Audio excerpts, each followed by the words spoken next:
of analog photography. In today's video, I want to show you some behind the scenes material of one of my last shootings. One small warning ahead, this is my first on location video ever, and everything that could go wrong went wrong. So I didn't find an assistant, the space was very limited, so I just put my camera onto a tripod.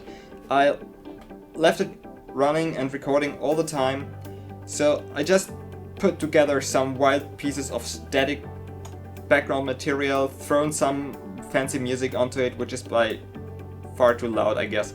But anyway, it's my first video. I promise the next ones will be by far better and better planned.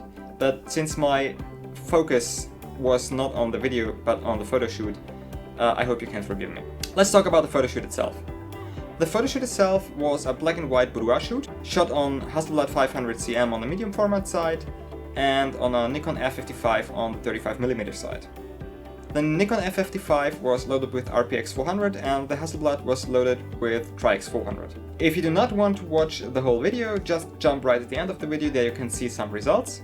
And if you want to see even more results, down in the description there is a link which is leading you directly to my blog entry about this shooting. There you find some background information and of course all pictures. So without further talking, let's start the video.